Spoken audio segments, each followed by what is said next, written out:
अथ त्रयोदशो अध्याय। हंस रूप से सनक आदि को दिए हुए उपदेश का वर्णन। श्री भगवान उवाच।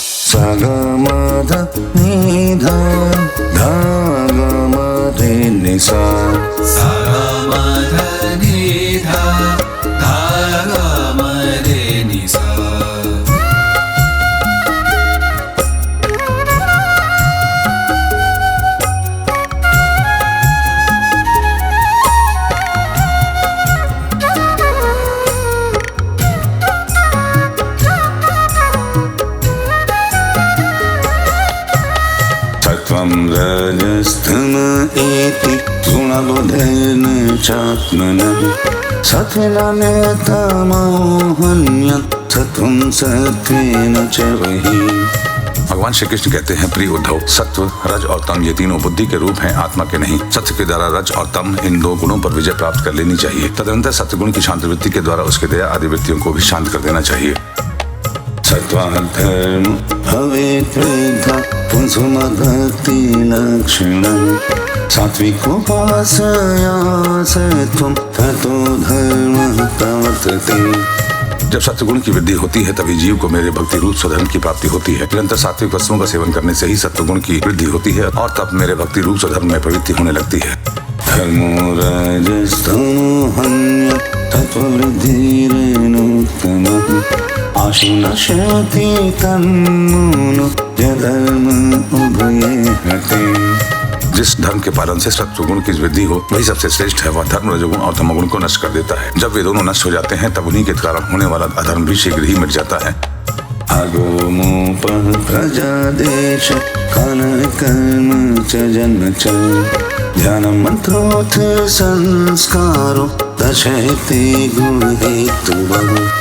शास्त्र, जल, प्रजाजन, देश, समय, कर्म, जन्म, ध्यान, मंत्र और संस्कार ये 10 वस्तुएं आदि सात्विक हों तो सत्वगुण की, रासिक हों तो रजोगुण की और तामसिक हों तो तमोगुण की वृद्धि करती है। ततः सात्विकमेवेशं यद्यत् वृद्धा प्रचक्षते निन्दन्ति कामसंततं रजसंतदुपेक्षितम्। इनमें से शास्त्र के महात्मा जिनकी प्रशंसा करते हैं वे सात्विक हैं, जिनकी निंदा करते हैं वे तामसिक हैं और जिनकी उपेक्षा करते हैं वे वस्तुएं रासिक हैं।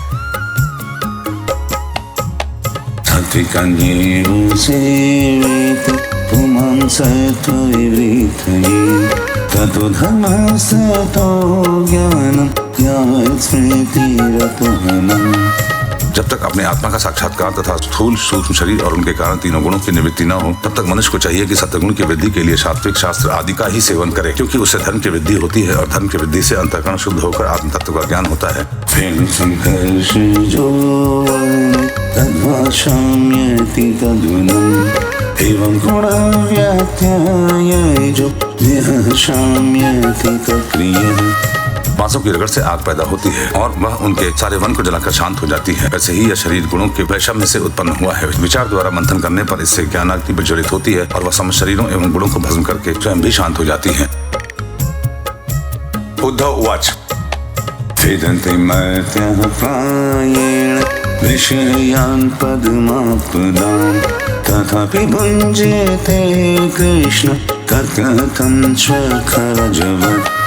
उद्धव जी ने पूछा, भगवान, प्रायः सभी मनुष्य इस बात को जानते हैं कि विषय विपत्तियों के घर है, फिर भी वे कुत्ते, गधे और बकरे के समान दुख सहन करके भी उन्हीं को ही भोगते रहते हैं। इसका क्या कारण है? श्री भगवान उवाच। अहमित्यन्यथा बुद्धि प्रमथस्य यथा हृदि उत्सर्पतिरजो घोरं ततो वैकारिकं मनः। भगवान श्री कृष्ण ने कहा, प्रिय उद्धव, जीव जब अज्ञानवश अपने स्वरूप को भूलकर हृदय से सूक्ष्म स्थूल आदि शरीरों में अहंग बुद्धि कर बैठता है, जो कि सर्वथा भ्रम ही है, तब उसका सत्व प्रधान मन और घोर रजोगुण की ओर झुक जाता है, उसे प्राप्त हो जाता है। रजोयुक्तस्य मनस संकल्पः सविकल्पकः ततः कामगुणध्यानात् दुःसहस्याति दुर्मतेः। बस यहाँ मन में रजोगुण की प्रधानता हुई कि उनमें संकल्प विकल्पों का ताता बन जाता है। अब यह विषयों का चिंतन करने लगता है और अपनी दुर्बुद्धि के कारण काम के फंदे में फंस जाता है, जिससे फिर छुटकारा होना बहुत ही कठिन है।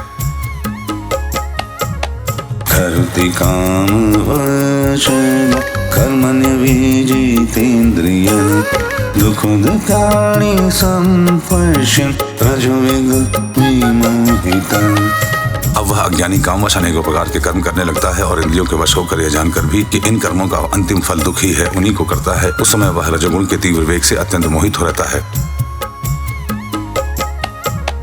रजस्तमोभ्यां यदपि विद्वान् विक्षिप्तधि पुनः अतन्द्रितो मनो युञ्जन् दोषी दृष्टेन सज्जते।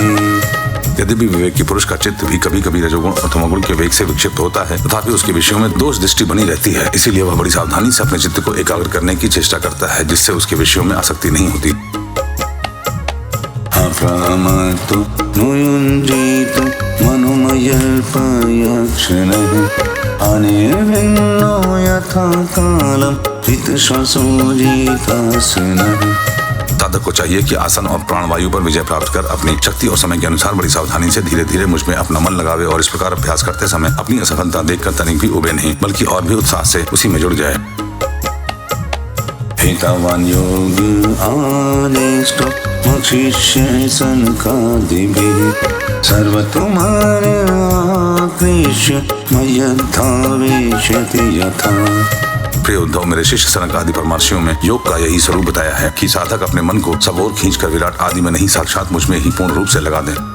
उद्धव वाच यदा त्वं सनकादिभ्यो येन रूपेण केशव योगमादिष्टवानेतद्रूपमिच्छामि वेदितुम्। उद्धव जी ने कहा, श्री कृष्ण, आपने जिस समय जिस रूप से सनक आदि परमर्शियों को योग का आदेश दिया था, उस रूप को मैं जानना चाहता हूँ। श्री भगवान वाच पुत्राहिरण्यगर्भस्य मानसः सनकादयः पप्रक्षोपितरं सूक्ष्मं योगस्यैकान्तिकीं गतिम्। भगवान श्री कृष्ण ने कहा, प्रिय उद्धव, सनक आदि परमर्षि ब्रह्मा जी के मानस पुत्र हैं। उन्होंने एक बार अपने पिता से योग की सूक्ष्म अंतिम सीमा के संबंध में इस प्रकार प्रश्न किया था।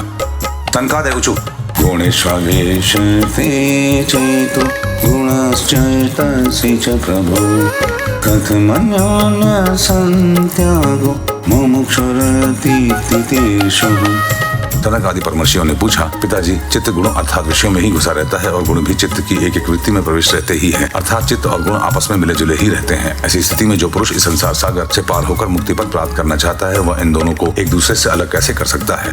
श्री भगवान वाच एवं पृष्ठो महादेव स्वयंभूत भावनः ध्यायमानः प्रश्न बीजं नाभ्यपद्यत कर्मभिः।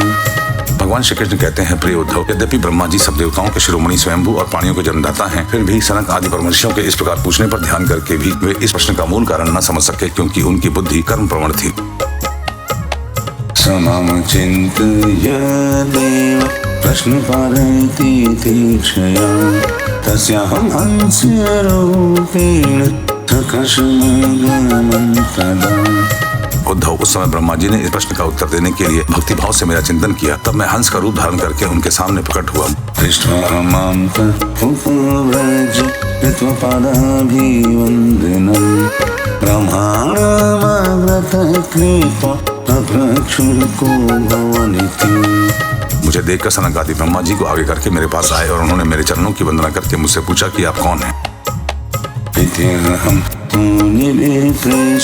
तत्त्वजिज्ञासु स्तदा यदवचमाहं तेभ्यः तदुद्धवनिबोधनि। प्रिय उद्धव, सनक आदि परमार्थ तत्व के जिज्ञासु थे, इसीलिए उनके पूछने पर उस समय मैंने जो कुछ कहा वह तुम मुझसे सुनो। वस्तुनो यज्ञानात्व आत्मनः प्रश्न ईदृशः कथं घटेत वो विप्र वक्त्रवमेक आश्रयः। ब्राह्मणों, आदि परमार्थ रूप वस्तु नानात्व से सर्वथा रहित है, तब आत्मा के संबंध में आप लोगों का ऐसा प्रश्न कैसे युक्ति संगत हो सकता है? अथवा मैं यदि उत्तर देने के लिए बोलूं भी तो किस जाति, गुण, क्रिया और संबंध आदि का आश्रय लेकर उत्तर दूं?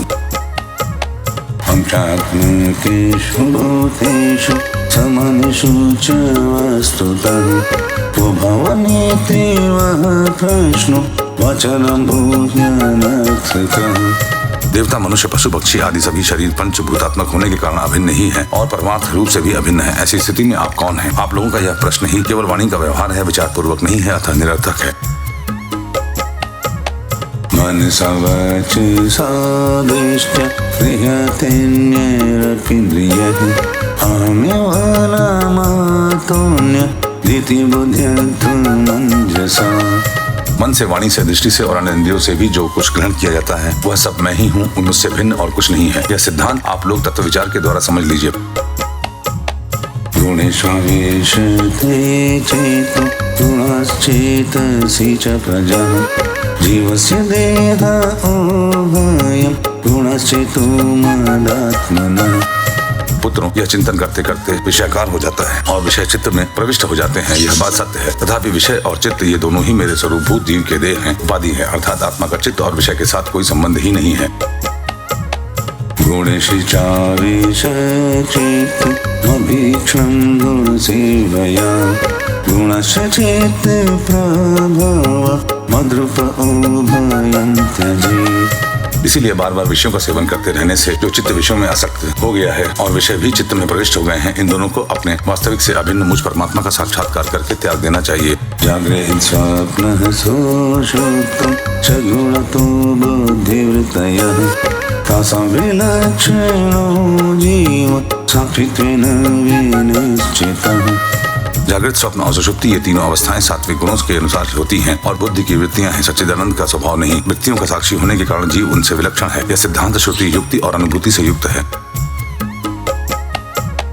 यर्हि संसृति बन्धो आत्मनो गुणवृत्तिदः मयि तुर्ये स्थितो जय त्यागस्तद्गुणचेतसा।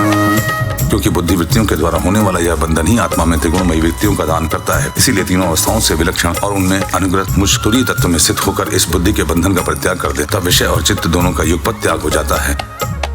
अहंकार कृतं बन्धना मनोर्थ विपर्ययम् विद्वान् निर्वेद्य संसार चिन्तं तुर्ये स्थितस्त्यजेत्। यह बंधन अहंकार की ही रचना है और यही आत्मा के परिपूर्णतम सत्य, अखंड ज्ञान और परमानंद स्वरूप को छिपा देता है। इस बात को जानकर विरक्त हो जाए और अपने तीन अवस्थाओं में अनुगत तुरीय स्वरूप में होकर संसार की चिंता को छोड़ दे।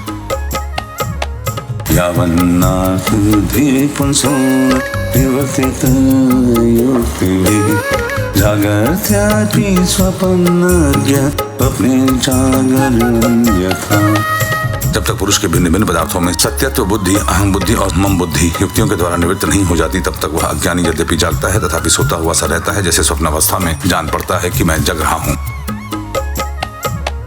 असत्वादात्मनोलेशं पावनं तत्कृताभिधा गतयो हेतवश्चास्य मृषस्वप्नदेशो यथा। आत्मा से अन्य देह आदि प्रतीयमान नाम रूपात्मक प्रपंच का कुछ भी अस्तित्व नहीं है। इसीलिए उनके कारण होने वाले वर्णाश्रम, विभेद, स्वर्ग आदि फल और उनके कारणभूत कर्म ये सब के सब इन आत्मा के लिए वैसे ही मिथ्या हैं जैसे स्वप्नदर्शी पुरुष के द्वारा देखे हुए सब के सब पदार्थ। यो जागरि बहिरनुक्षणधर्मीणोतां भुङ्क्ते समस्तक प्रणयहृदि तत्सदीक्षाम् अपने सुषुप्त संहरते स एकः समृत्यन्वयात्रिगुणवृत्तिद्विगेन्द्रियेषः। जो जागृत अवस्था में समस्त इंद्रियों के द्वारा बाहर दिखने वाले संपूर्ण क्षणभंग और पदार्थों को अनुभव करता है और स्वप्न अवस्था में हृदय में ही जागृत में देखे हुए पदार्थों के समान ही वासना में विषयों का अनुभव करता है और सुषुप्ति अवस्था में उन सब विषयों को समेटकर उनके लय को भी अनुभव करता है, वह एक ही है। जागृत अवस्था के इंद्रिय, स्वप्न अवस्था के मन और सुषुप्ति की संस्कारवती बुद्धि का भी वही स्वामी है, क्योंकि वह त्रिगुणमयी तीनों अवस्थाओं का साक्षी है। जिस मैंने स्वप्न देखा, जो मैं सोया, वही मैं जाग रहा हूँ। स्मृति के बल पर एक ही आत्मा समस्त अवस्थाओं में होना सिद्ध हो जाता है। एवं विमृश गुणतो मनसस्त्यवस्था मन्मायया मयि कृता इति निश्चिततः संच्छेद्य हृद्मनुमा नदलुप्ति तीक्ष्ण ज्ञानासीना भजत अखिल संशयादिम्। ऐसा विचार कर मन की ये तीनों अवस्थाएं गुणों के द्वारा मेरी माया से मेरे अंश स्वरूप जीव में कल्पित की गई हैं और आत्मा में ये नितांत असत्य है। ऐसा निश्चय करके तुम लोग अनुमान सत्पुरुषों द्वारा किए गए उपनिषदों का श्रवण और तीक्ष्ण ज्ञान खट के द्वारा सकल संशयों के आधार अहंकार का छेदन करके हृदय में स्थित मुझ परमात्मा का भजन करो। विभ्रमणीद मनसो विलासं दृष्टं विनष्टमति रुलमलाते चक्रं विज्ञानमेक गुरुदेव विभाति माया स्वप्न सीधा तलकृतो विकल्पः। यह जगत मन का विलास है, दिखने पर भी नष्ट प्राय है, अलाद चक्र के समान अत्यंत चंचल और ब्रह्मात्र है, ऐसा समझे। ज्ञाता और ज्ञेय के भेद से रहित एक ज्ञान स्वरूप आत्मा ही अनेक सा प्रतीत हो रहा है। यह स्थूल शरीर, इंद्रिय और अंतःकरण रूप तीन प्रकार का विकल्प गुणों के परिणाम की रचना है और स्वप्न के समान माया का खेल है, अज्ञान से कल्पित है। दृष्टिं ततः पत्यनिवेत्य तृष्णा तूष्णीं भावनिज सुखानुभवनिरीह तन्त्रिष्यति क्वच यदिदमस्तु बुद्ध्या यतं भ्रममाय न भवेत् कृतिरानिपाता। इसीलिए उस देहादि रूप दृश्य से दृष्टि हटाकर तृष्णा रहित इंद्रियों के व्यवहार से हीन और निरीह होकर आत्मानंद के अनुभव में मग्न हो जाए। यद्यपि कभी कभी आहार आदि के समय यह देहादि प्रपंच देखने में आता है, तथापि यह पहले ही आत्मवस्तु से अतिरिक्त और मिथ्या समझकर छोड़ा जा चुका है। इसीलिए वह पुनः भ्रांति मूलक मोह उत्पन्न करने में समर्थ नहीं हो सकता। देहपात पर्यंत केवल संस्कार मात्र उसकी प्रतीति होती है। देहं च नश्वरमस्थितमुत्थितं वा सिद्धो न पश्यति यतो त्यागामत्स्वरूपं तमद्वैतमूर्त देववशानुपीतं वासो यथा परिकृतं मदिरामदान्धम्। जैसे मदिरा पीकर उन्मत्त पुरुष यह नहीं देखता कि मेरे द्वारा पहना हुआ वस्त्र शरीर पर है या गिर गया, वैसे ही सिद्ध पुरुष जिस शरीर से उसने अपने स्वरूप का साक्षात्कार किया है वह प्रारब्धवश खड़ा है, बैठा है या दैववश कहीं गया या आया है, नश्वर शरीर संबंधी इन बातों पर दृष्टि नहीं डालता। देहोपि दैववश खलु कर्म यावत् स्वारम्भकं प्रति अमीक्षत एव सहसु तमसा प्रपञ्चमदीव समाधियोगः स्वप्नं पुनर्न भजते प्रतिबुद्धवास्तव। प्राण और इंद्रियों के साथ यह शरीर भी प्रारब्ध के अधीन है, इसीलिए अपने आरंभक कर्म जब तक हैं तब तक उनकी प्रतीक्षा करता ही रहता है। परंतु आत्मवस्तु का साक्षात्कार करने वाला तथा समाधि पर्यंत योग में अरुण पुरुष, स्त्री, पुत्र, धन आदि प्रपंच के सहित उस शरीर को फिर कभी स्वीकार नहीं करता, अपना नहीं मानता। जैसे जगह हुआ पुरुष स्वप्नावस्था के शरीर आदि को।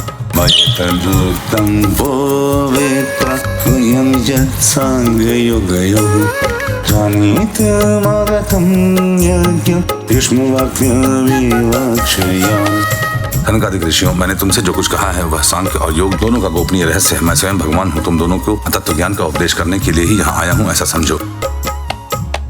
अहं योगस्य सांख्यस्य सत्यस्य तस्य तेजसः परायणं द्विजः श्रेष्ठ प्रियकीर्तिर्दमस्य च।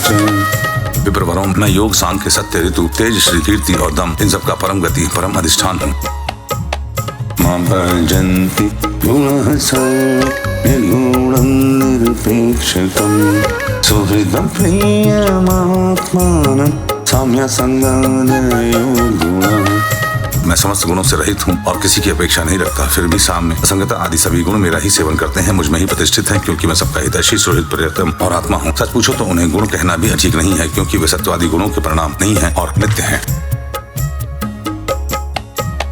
इति में चिन्ह संदेह मुनयः सनकादयः सभजयित्वा पारय भक्त्याग्रेण संस्तवैः।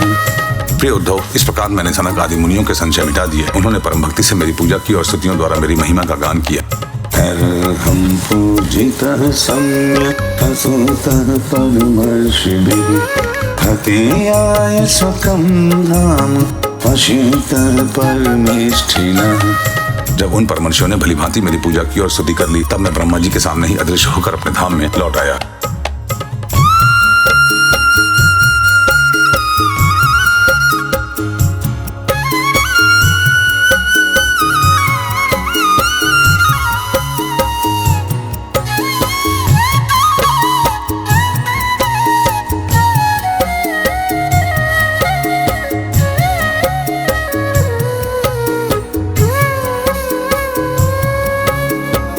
श्रीमद्भागवते महापुराणे पारमहंस्यां संहितायाम् एकादश स्कन्धे त्रयोदशो अध्यायः।